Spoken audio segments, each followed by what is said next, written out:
بگیم که در تاریخ آمده است تمام معرخای بگیم مشهور و معروف ما و شما که میگن ابو حنیفه 40 سال آخر عمرش طهارت شبقتی بامدادا میخوان، همه با همه آدمایی که امروز نظام میاندازن، همه که دشمن ابو حنیفه با چی میگن ای خیلی بعد این که حقیقتی زنش هم خوابه شده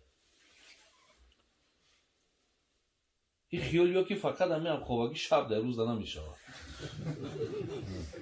یا فکرشون همین دا میرود آخی این خیالشون که همین کار فقط باید در شب بشه روز دا ممکن نبوده. اگه سخنی ما برادران درازی بچید من قصه را خواستم بگم برای شما یا تون بود نبود. انا قصه امام شافعی در خانه امام احمد حنبل مهمان شد. وقتی میگم مهمان شد بعد چهلا یکی وقتی یک عالم خانه یک کس میدروید اهل خانواده میخواه ببیننش. بعد امام احمد حنبل یک دخترچه داشته است. انا امام شافعی که بسیار مشهور که بود تصیح ببینیمش چهره رنگ روشه خیلی نگاش میکنه هر حرکت چه میده است امام شافعی نمیدیده است. خیلی اومد شیشت از خانه داد یک شب میمانداریش کرد سری گسیلش کرد. بعد دخترش امام احمد حنبل گفت حضرت پدر همه امام شافعی گفت ها گفت بعضی چیزوی من در این آدم دیدم هیچ با عالم گفت بیراست نمی آید. گفت چی دیدی؟ گفت یکم نگاه کم بسیار میخره. عالم باید گفت بسیار نخره. دیگه گفت چیزی که این آدم من دیدم انا گفت سحر گفت شب گفت تهجد نخوند نماز تهجد نخوند سحر گفت به طهارت نماز بامداد چه خوند. این آبی طهارت مونده بوده از همون که فهمیدن. بعد امام احمد حنبل در دلش نمونده. بعد امام شافعی را دید گفت حضرت همین دخترچه گفت بسیار آدمی خیلی کنجکاو بوده نگاه کرده است همین گفت را زد همین تا چه اندازه قد دارد. بعد امام شافعی گفت راست بگه گفت من برای چی زیاد خوردم زیرا که پیامبر گرامی گفته است که انا هر کسی که در خانه یک آدمی که منبع درآمدش ایرای حلال باشه و سخی باشه نان او را زیاد بخورید همش دواه شفاه. حساب که که از آدمی که دسترخانش ای حلال پر می شود ای راه حلال پر می شود و خودش با سخیه. پیامبر گفته است از همین خیل آدما نانشان چند قری خوردی همش شفاه. یکی ای آدمی ممسک بخیل و اگر نان ای راه حرام باشه خوردی همش درده. این برای تو زحمت میاره. برای میگو حضرت تو یک آدمی هستی که هم سخی هم درآمد ایرای حلاله من با همین خاطر زیاد خوردم. دویم گفت تهجد نخوندم راست میگه. من وقتی که در هم جاگه خوابم گفت درست کشتم حضرت سوره فاتحه را خوندم. یک سوره فاتحه گفت 70 مسئله بیرون کم 70 مسئله را گفت ایدران سوره فاتحه بلند بیرون کم. با همین خاطر گفت انا یک دمان میبینم که اذان صبح دادن یعنی شب درست من بیدار بودم من با همون مسئله سر کار داشتم لیکن سحر نماز بامداد با همون طهارت شب خواندم. ولی ما میگیم که در تاریخ آمده است تمام معرخای بگیم مشهور و معروف ما و شما که میگن ابو حنیفه 40 سال آخر عمرش طهارت شبقتی بامدادا میخوان، همه با همه آدمایی که امروز نظام میاندازن، همه که دشمن ابو حنیفه با چی میگن ای خیلی بعد این که حقیقتی زنش هم خوابه شده این خیالی که فقط همه هم خوابگی شب در روز نمیشه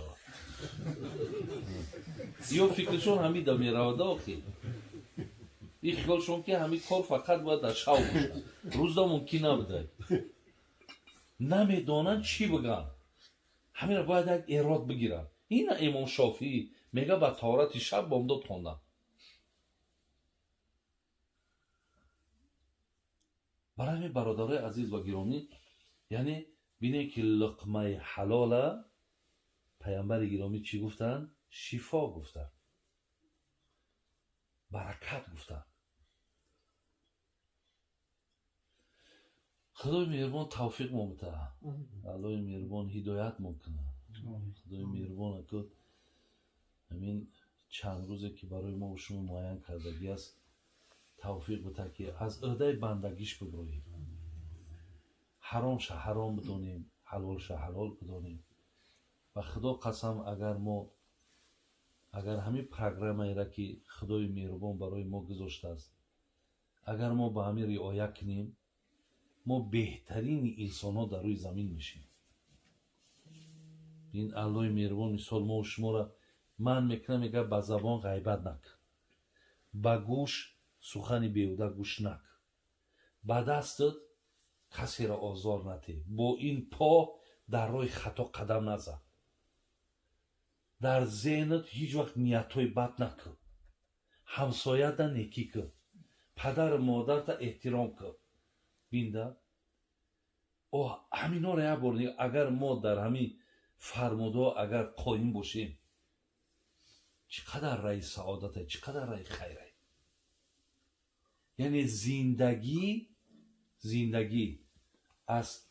از بگیم نگاه ایمانی قطعی اگر از با ایمان در قلب ایمان آید با همون ایمان قطعی اگر آدم زندگی کنه زندگیش بسیار زندگی با برکت است زندگیش بسیار زندگی خوبه بابی قیامتی خداوند خیرت یا الله گذشتگان تا رحمت و مغفرت کنه و الله مهربان این احسان ها را قبول کنه و هر یک مطلوب ها و مرام ها و مقصود های نیکی که داری خدا حاصلشون کنه و کارا در برای برکت بده و اگه قرآن خوانی را که آغاز که باشی خدای مهربان با ذهن تا خوب کنه که همین قرآن هم با آموزی و هر روزک گفتم که اگر 40 آیت میگن نخوانی پیامبر روز قیامت خداوند همین قرآن ای پشت شکایت میکنه که من در پیشت بدم من در خانه‌ات بدم مثلا چرا به همه کار رسیدی بود به همین یک ورق که من خواندن نرسیدی چرا بعد اونجا پشیمان میشه که دیگه پشیمانی برادرای عزیز هیچ معنی نداره هیچ فایده نداره خدا بازم ایمانمون کامل خاتممون بخیر و الله مهربان محبت و اخلاص همه ما و شما را با بدین خدا زیاد کنه آمین یا امام احمد حنبل مهمان می شود ما همین 4 امامی مشهوری داریم که الحمدلله همه عالم اسلام مسلمان ها در زیر این 4 مذهب می روند خب یکی مذهب ابو حنیفه یکی مذهب امام مالک یکی مذهب امام شافعی یکی امام احمد حنبل ولی از همه در روی عالم پیروای مذهب امام ابو حنیفه زیاده ولی دیروز یک کس ای روسیه گپ سری مذهب میرفت گپ درباره مذهب گپ میزدیم اون بچه ها گفت که در روسیه مذهب ابو حنیفه را اتیس مذهب میگن این اوتای مذهب بوده مذهب خودمونه همون مردمی بگیم اگه تترها باشه و مردمی مسلمانی روس دیگه پدری مذهب ها میگفته خیلی حقیقتا سزاوار هم هست زیر امروز در دنیا ای همه در پیروای زیاد همین ابو حنیفه داره نسبت به این 3 مذهب دیگر ابو حنیفه را مذهبش آدمش به حد زیاده حتی یک جهل جاهلی و بیسوادی مردم تاجیک ما هایی ما در همون سفرهایی که بیدیم این قاری هم قدیم بود مردم اکو رنگی در خودشون همین بیرون شدن این مذهب як культура мешуморанд. гӯё як пешравӣ кесанд ки ай мазҳаби Абу Ҳанифа берун мешаванд. баъд мазҳабҳое киро қабул мекунанд? ин мазҳабҳое ки низоиянд, ҷанҷол медозанд, мазҳабҳое ки мақсад гӯем ки ай фитнаву ай ихтилоф холӣ нест. ва ило мисол шумо бинед ки ҷаноби ҳамин имом Таҳовира оли ақидаи имом Таҳовира мо дар хориҷ мехондем. университети бигем ана университете ки мо мехондем байналмилалӣ буд. байналмилалӣ буд. ҳамин хеле университет дар дунё сета, яке дар Миср, яке дар Индонезия. анака ҳамин университет ки тамоми устодҳош бигем ай рӯи дунёи араб меоянд дарс меган, ҳамин ақидаи имом Таҳовиро дарс меган. ина мо дар Тоҷикистон матни Мулло Ҷалол хондем, ақидаи Насафӣ хондем, хоб ина фиқҳи акбари Абу Ҳанифаро хондем, ҳаминҳоро хондем. вале ақидаи имом Таҳовӣ вақт шуда дар Тоҷикистони мо дарсӣ набуд. ва ҳамин ҷаноби имом Таҳовӣ шумо бинед ки дар Арабистон ҳамира мехонанд. дар тамоми давлатҳое ки ака бигем мусалмонҳое ки аксаран ташкил мекунанд ақидаи имом Таҳовиро. ҳамин имом Таҳовӣ дар ибтидо худи шофиӣ буд, шофӣ мазҳаб буд. баъде ки аз истидлолу иҷтиҳодҳои Абу Ҳанифа таҷдиди назар кард, бигем як китобхонаи Абу Ҳанифада даромад, баъд ӯ Абу Ҳанифаро қабул кард, мазҳабша иваз кард. як шахсияте ки ақидаша рӯи олам мехонад дар мазҳаби Абу Ҳанифа. имрӯз як бародаре ки як брошюра мехонад, брошюра ё ака бигӯед Саҳиҳ Бухорӣ мехонад, Саҳиҳ Муслим мехонад, тафсир не. ӯ одамое ки дар дохили ин илманд, оно Абу Ҳанифаро устоди худшон мешуморанд. ҳаминҳоиш ки бечоро имрӯз инами интернета ҳамин як ба истилоҳои худшон шайхора ё ки ҳамон нафарҳое ки намедонам чӣ номошон мебаранд, ҳамонҳоро ки гӯш мекунанд, хиёлшон ки илм дар ҳаминоҳай тамом. илм хиёлшон дар ҳаминай. барои ҳамин бародари азиз, ана бисёри бачаҳои мо содагӣ мекунанд, ҷоҳилӣ мекунанд, беилмӣ мекунанд, мазҳаби Абу Ҳанифаро тарк мекунанду бигем ки баъд чӣ меган? меган ки хай ӯ ақидаи ҳамун низоиё, ақидаи ҳамун баном салафиҳо ҳамине ки касе агар тақлиди ба мазҳаб дорад, ӯ гумроҳай. яъне мо ту вақте ки пайравии мазҳаб мекунем, мо ту гумроҳем. яъне мо гӯё интихоби мо интихоби нодурустай.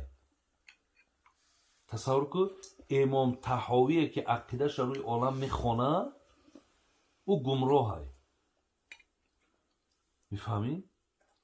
ин хел ранги имом Таҳовӣ мо садҳо муҷтаҳидҳову садҳо олимҳое дорем ки 20-30 ҷилди китоб нависондагиан, ҳама пайравои мазҳаби ҳанафиянд. ба эътиқоди ин бечораҳо бигем, инҳо ҳама гумроҳанд. барои ҳамин бародарои азиз ва гиромӣ, дар нисбати мазҳаб ҳамин ҷонфидо бошеда.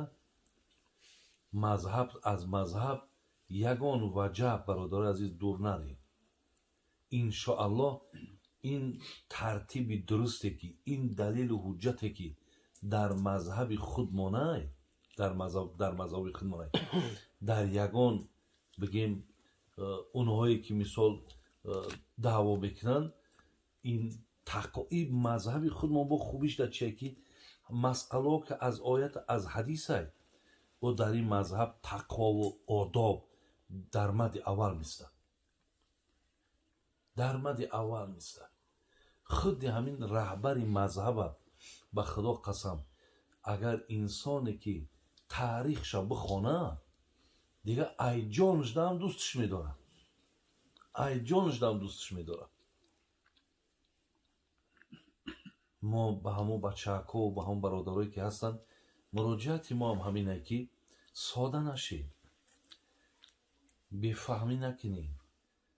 далолати ҳар як одаме ки тра ай мазҳаб бихоҳад берун куна, ту бидон ки ин одам дар ҳаққи ту некӣ намехоҳад, ин одам дӯсти ту нест. баъд чӣ мегӯяд? Не, мо дар мазҳаби ҳазрати муҳаммад саллаллоҳу алайҳи васалламем. ин гапа бӣ мо дар мазҳаби паямбарем. дар давраи паямбар мазҳаб набуд ку, дар қабрай мазҳаб мепурсанад. ана ҳаминҳо бародарои азиз, ана ҳамин бигем суханҳо барои чӣ ман ёра низоӣ мегӯм, барои чӣ инҳо ихтилоф меандозанд? ана ба ҳамин суханҳошон бачаҳакои беилми мора, бачаҳои содаи мора бероҳа мекунанд, гумроҳ мекунанд. ана ҳамин лиҳоз бародарои азиз эҳтиёт кунем ки вақте мепурсанд ки дар мазҳаби абу ҳанифае ё ки дар мазҳаби ҳазрати муҳаммад саллаллоҳу алайҳи васаллам, дар мазҳаби абу ҳанифае мегӯӣ. абу ҳанифа дар мазҳаби ҳазрати муҳаммад саллаллоҳу алайҳи васалламае. обрӯи абу ҳанифа аз пайравӣ оята ҳадисае. ту ба ин суханҳо то наво одамои содаву одамои бефаҳму наворо метавонӣ гумроҳ кунӣ. лекин он нафарҳое ки алҳамдулиллоҳ абу ҳанифаро мешиносанд, ӯра аз рӯи пайравӣ ояти ҳадис мешиносанд. худо раҳмат кунад абу ҳанифаро, мега агар сухани мара дар ояту дар ҳадис чен кӯ, агар набошад дар девор биза парча парчаш кӯ. барои чӣ мега и гапа? барои ҳамин бародарои азиз ва гиромӣ, сухани абу ҳанифа ҳамаш оята, ҳамаш ҳадиса. ин аст бародарои азиз мазҳаби мову шумо. абу ҳанифаро шумо медонед ки вақте ки мега як золим, як одаме ки манбаи даромад шайрои ҳаром буд, вақте мега дид ки дастархонша дар дарьё мега такид, то замоне ки ҳазрат мега худаш ҳаёт буд, дига моҳӣ намехӯрд. мабодое ки ҳамин моҳиро ман мехӯрам, ай ҳамин нони золим хӯрдагӣ набошад. и тақвора бин.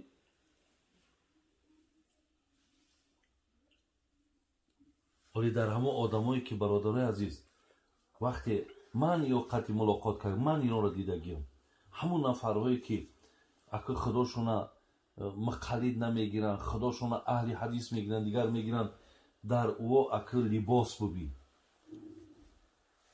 дар ӯо бародар азиз нишаста буби, дар ӯо тарзи гуфтора би, бовар ки мегӯй агар дин ҳамӣ боша, дар ҳамон майли муҳаббат пайдо карда наметавонӣ. пайғамбари гиромиро худои меҳрубон дар Қуръон ва иннака лаъала хулуқин азим гуфт: эй Муҳаммад, ту чӣ ахлоқи зебо дорӣ. аллоҳ дар Қуръон Муҳаммада гӯ лав кунта фаззан ғализал қалб ланфаззу мин ҳавлик. эй Муҳаммад, агар ту забони дурушт медоштӣ, мардум дар гирди ту ҷамъ намешиданд.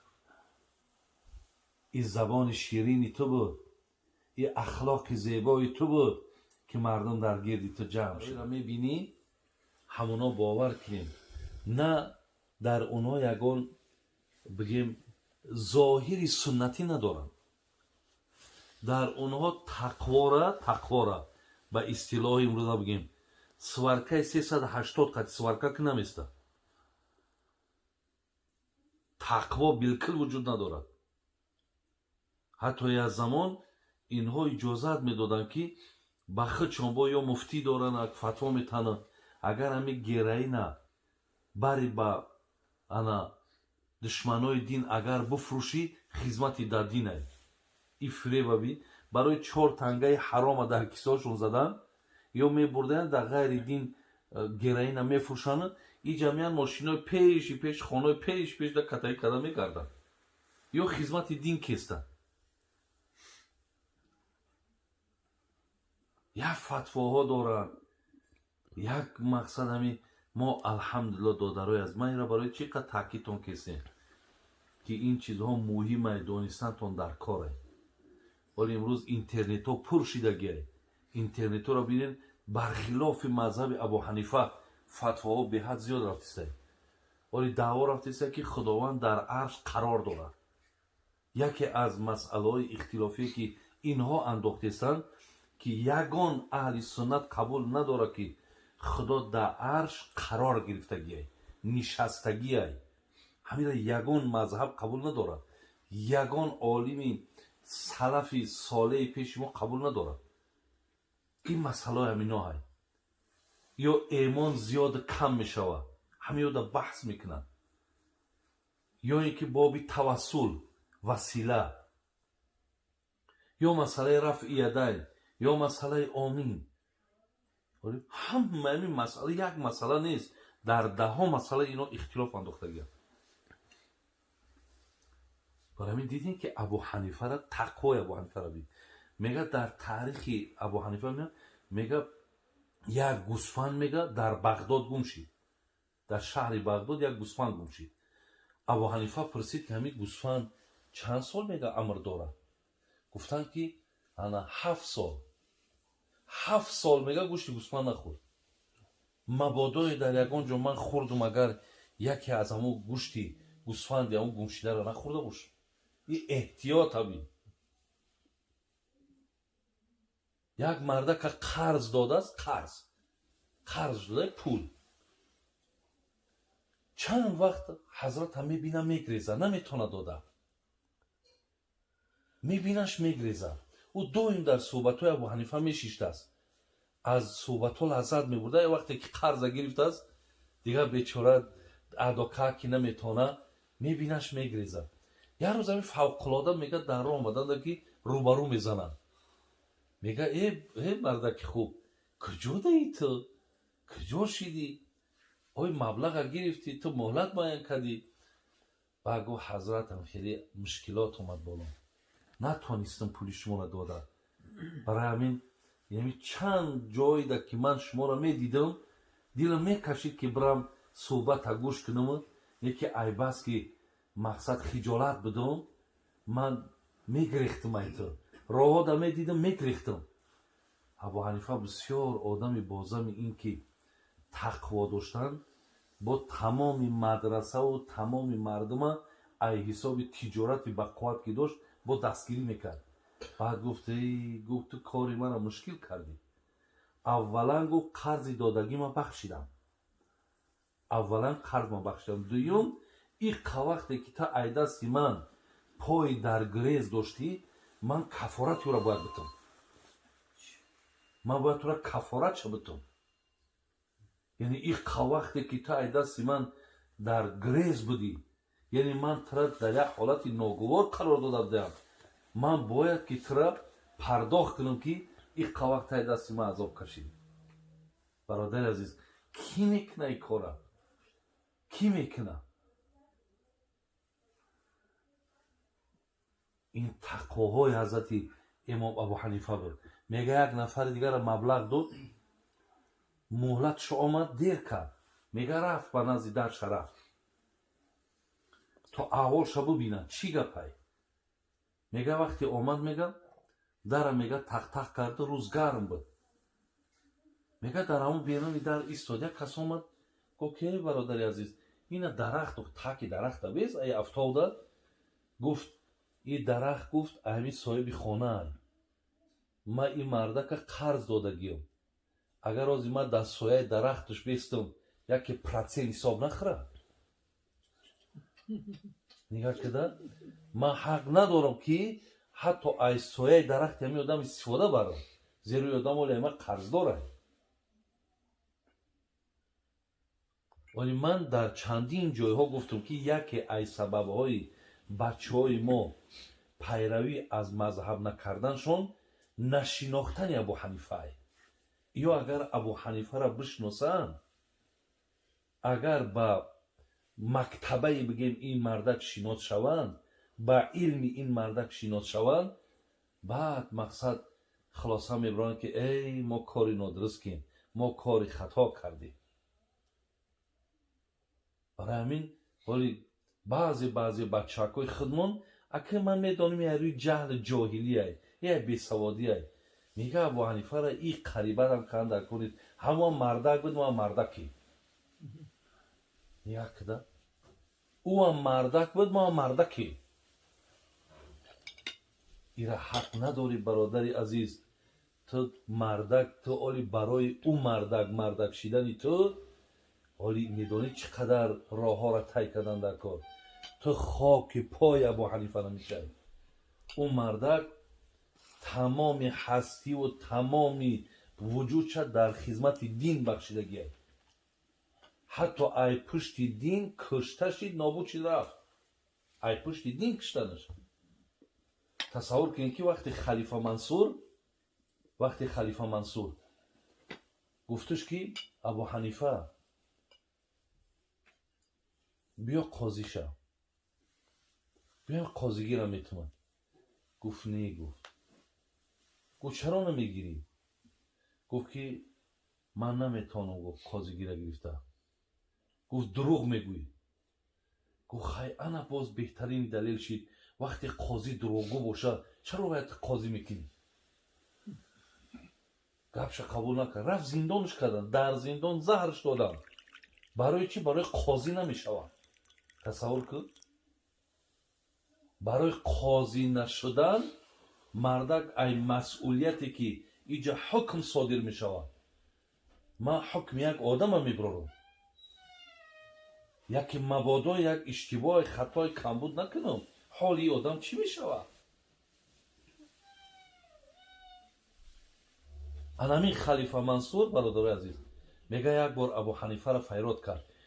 خیلی میدید شهرت او را دیده بود، علمی او را دیده بود. وقتی که او را دید میگه گفتش ابو حنیفه، میگن یک کلمه که دراز که طرفش گوه همیره تبرکنه دستی خود همیره تازه کود همی بالا که استالی کاری مدمان مقصد ای دست شما بزرگوار تبرک کرد. میگه گرفت تیز کرد خش روه کرد. انا در دستی پادشاه دادش. پادشاه گرفت گفت بسیار تشکر زیاد، مقصد رحمت. گفت من گفت یک کاری دیگه شما دهید. بتیم گفت با گرفتش شکستش. گفت چی کارش کردی؟ گفت امرت واجب بود، امر تا اجرا کن. لیکن گفت این قلم در بالای استال کاری تو باشه، یک مبادای تو به همین قلم ما یگان حکم یگان آدم صادر کنی به طریق جبر باشه، ظلم باشه، ما در همین کاری تو یاردمچی حساب میخورم. برای همین شکستمش. با قلم تیز کردگی ما تو وقتی می نویسی من خودم گناهکار حساب میکنم. کی میتونه این کارو را کرده برادران؟ یا که ای تقواهاش ولی ایرا علمی ایرا تو نگاه کن، ایرا استدلال استنباطاش هم مثال در کتابای فقه نگاه کن، با خدا لذت میبری. همین امام شافعی همین قدر بگیم امام کلان، همین قدر شخصیتی بسیار معروف عالم، میگه ما در علم فقه نانریزه های دسترخوان ابو حنیفه را میخوریم. امام شافعی نانریزه های دسترخوان ابو حنیفه را میخوریم. همین امام شافعی میگه که امام مالک گفتن حضرت همین امام مالک شما ابو حنیفه را دیدین؟ گفت دیدم. گفت چه خیلی آدم بدمو؟ گفت اگر نمی یک ستون ای چوب باشه بگه که نمی تیلا اثباتش میکنه. همین چوی را بگه تیلا بودن هم را اثبات میکنه. ای کس همین هم در حیات برادر عزیز بسیار تهمت ها کردگی. این چیزی که امروز سنگش میزنن، این امروز بسیاری همین بگیم ҳамин ҷаҳли ҷоҳилӣ ҳамин кӯдакҳои имрӯза баромадагӣ ки абу ҳанифа мақсад ана аз пиёз гап мезад, ай раъиш гап мезад, яъне масъалаош ҳама масъалаҳои ақлӣ буд, ай оят ай ҳадис намегирифт. ҳамхели ҳамин ҳазрат ҳам қатъи ҳазрати оли ана имом авзоӣ қатъи як баҳс дорад. ира ҳатто ҳамин хел бо онҳо бурдан баҳс кард, ки ҳатто гуфташ ки ту ҳазрат чикор мекунӣ? меган и ана хай баъзе баҳсо дорад дар боби ҳамин бардоштани даст, мисол тарки рафъи ядайда баҳсо қатъи имом авзоӣ дорад. чӣ хел баҳсои зебо кардагӣ қатъи ҳамуно. ва ба набераи паямбарам баҳс дорад, ки вақте дидаш гуфташ абу ҳанифа ана шумоем? Гуфт бале. гуфт чаро суханои бобои ман мондагӣ ту ба ақли худ масъалора ана истихроҷ мекунӣ? гуфт не. гуфт бародар аз ин гапа гӯ дар ҳаққи ман туҳматай? гуфт ин гапҳоро гӯ дар ҳаққи мо назанем. гуфт баъд шиш қатъӣ шуд. баъд дар ҳамин масъалаҳое ки буд мақсад баҳсу мунозира шид. ахир хис ҳамин набераи паямбаре пешониш буса кард. гуфт ба худо қасам бар ман гуфт нодуруст расонидам, барои ман хато расонидам.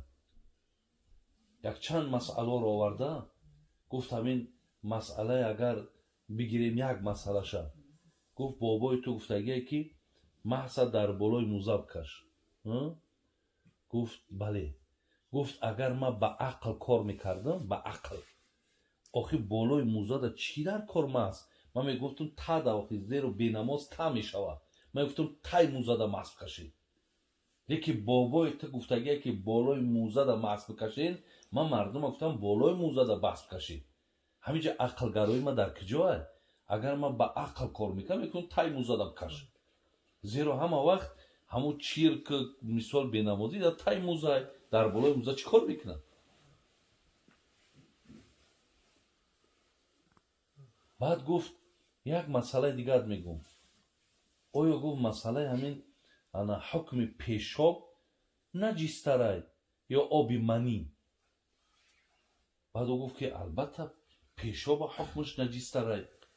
яъне оби манӣ агар аз мардак ҷудо шавад, дар либосшам ки бизанад, қоқам ки шавад, фақиҳои мо мегӯянд мақсад амра тозаш мекунӣ, намозта хондан мегирӣ, асаршам ки монад бенамоз намекунад. лекин пешоб вақте мезанад бенамоз мекунад. баъд гуфт ҳукми кадомаш мақсад болотарай, кадомаш наҷистарай? гуфт пешоб. гуфт агар ман ба ақл кор мекунам, мегуфтам касе пешоб мекунад ғусл кунад, лекин касе агар обш меброяд ҳамун таҳорат кунад мешавад. барои ин обҳо фарқ мекунад. гуфт оби манӣ мақсад наҷис нест, лекин пешоб нопокай. гуфт баъд мега ҳеҷош баланд шиду бусаш кард. гуфт бахшиш ки мисол дар ҳаққи шумо тӯҳмат кардам. барои ҳамин имрӯзо ҳам бисёре биромадагӣ ҳар як шайхое ки кор надора ҳамин ҳазратат санг мезанад. як ҳамин одам дарахти мевадора санг мезанӣ, бемевара чӣ санг мезанӣ? ин ҳазрат ки мева ки дорад сангш мезанад. ай рӯи ҳасад, ай рӯи бухл, ай рӯи бадбинӣ, ай рӯи адоват, аз рӯи ҷаҳл. ака сухани мо бародаро дрози бачид, ман қиссаро хостам бугум барои шумо. ёдтон буд набуд? ана қиссаи имом шофиӣ дар хонаи имом аҳмади ҳамбал меҳмон шид. вақте мегам меҳмон шид, баъд чхела якеми вақте як олим хона як кас медрояд, аҳли хонавода мехоҳад бубинанаш. баъд имом аҳмади ҳамбал як духтарчаак доштааст. ана имом шофиӣ ки бисёр машҳур ки буд, гуфтааст як бубинамаш чхела рангрӯша, хай нигоҳш мекай, ҳар як ҳаракатша медидааст. имом шофиӣ намедидасташ. хай омад шиштааст хонада, як шаб меҳмондориш карду, сари гуселш кард. баъд духтараш имом аҳмади ҳамбала гуфт ҳазрат, падар, ҳамияи имом шофӣ гуфт ҳо гуфт баъзе чизои ман дар ин одам дидам ҳеҷ ба олим гуфт ирост намеояд. гуфт чӣ дидӣ? гуфт якам нигоҳ кам бисёр мехӯра. олим бояд гуфт бисёр нахӯра. дигим гуфт чизе ки ин одам ман дидам ана гуфт саҳар гуфт шаб гуфт таҳаҷҷуд нахонд, намози таҳаҷҷуда нахонд. саҳар гуфт бетаҳорат намози бомдодша хонд. ин оби таҳорат монда будаян аз ҳамон вақт фаҳмиданд. баъд имом аҳмади ҳамбалро дар дилаш намонду. баъд имом шофиро дид гуфт ҳазрат ҳамин духтарчаи мо бисёр одамиам хеле кунҷуков буда нигаҳ кардааст, ҳамин гапҳоро зад, ҳамин то чӣ андоза ҳақиқат дорад. баъд имом шофӣ гуфт рост мега, гуфт ман барои чӣ зиёд хӯрдам, зеро ки пайғамбари гиромӣ гуфтааст ки ана ҳар касе ки дар хонаи як одаме ки манбаи даромадаш айрои ҳалол боша ва сахӣ боша, нони ӯра зиёд бихӯред, ҳамаш давоай, шифоай. ҳисоб кар ки аз одаме ки дастархонаш ай ҳалол пир мешавад, ай роҳи ҳалол пир мешавад ва худаш бо сахиай. пайғамбар гуфтааст аз ҳамин хел одамо ноншона чанд қари хӯрдӣ ҳамаш шифоай. неки ай одами мумсику бахелу агар нон айрои ҳаром боша хӯрдӣ ҳамаш дардай. ин барои ту заҳмат меорад. барои мегӯ ҳазрат ту як одаме ҳастӣ ки ҳам сахӣ ҳам даромад айрои ҳалолай, ман ба ҳамин хотир зиёд хӯрдам. дуюм гуфт таҳаҷҷуд нахондам. рост мега, ман вақте ки дар ҳамн ҷогаи хобам гуфт дурост каштам ҳазрат, сураи фотиҳаро хондам. аз як сураи фотиҳа гуфт 70 масъала берун кам. 70 масъаларо гуфт айдани сураи фотиҳа баланд берун кам. ба ҳамин хотир гуфт ана як дамак мебинам ки азони субҳ доданд, яъне шаби дуроз ман бедор будам, ман бо ҳамон масъало сари кор доштам, лекин саҳар намози бомдода ба ҳамон таҳорати шабам хондам. оли мо мегӯем ки дар таърих омадааст тамоми муаррихҳои бигем машҳуру маъруфи мо шумо ки меган абу ҳанифа 40 соли охири умрша таҳорати шаб қати бомдода мехонд. ҳамин бо ҳамин одамое ки имрӯз низо меандозанд, ҳамеое ки душмани абу ҳанифаанд, баъд чӣ меган и чӣ хеле баъд и кай қати занаш ҳамхоба шидай. ин хиёлиё ки фақат ҳамин ҳамхобагӣ шаб дар рӯзда намешавад. ё фикршон ҳамида меравада охи. ин хиёлшон ки ҳамин кор фақат бояд дар шав бошад, рӯзда мумкин набудай. намедонанд чӣ бигӯянд, ҳаминро бояд як эрод бигиранд. ин имом шофиӣ мега ба таҳорати шаб бомдод хонданд. барои ҳамин бародарои азиз ва гиромӣ, яъне бинем ки луқмаи ҳалола пайғамбари гиромӣ чӣ гуфтанд? шифо гуфтанд, баракат гуфтанд. худои меҳрубон тавфиқ мо бидад, аллои меҳрубон ҳидоят мо кунад. худои меҳрубон ако ҳамин чанд рӯзе ки барои мо шумо муайян кардагӣ аст тавфиқ буда ки аз ӯҳдаи бандагиш биброҳем, ҳаромша ҳаром бидонем, ҳалолша ҳалол бидонем. ва худо қасам агар ҳамин программаеро ки худои меҳрубон барои мо гузоштааст, агар мо ба ҳамин риоя кунем, мо беҳтарини инсонҳо дар рӯи замин мешем. ин аллои меҳрубон мисол мо шуморо ман мекунам, мега ба забон ғайбат накун, ба гӯш сухани беҳуда гӯш накун, ба дастат касеро озор натеҳ, бо ин по дар роҳи хато қадам назан, дар зеҳнат ҳеҷ вақт ниятҳои бад накун, ҳамсоята некӣ кун, падару модарта эҳтиром кун. бинда ҳаминҳоро як бор агар мо дар ҳамин фармудҳо агар қоим бошем, چقدر رای سعادته، چقدر رای خیره. یعنی زندگی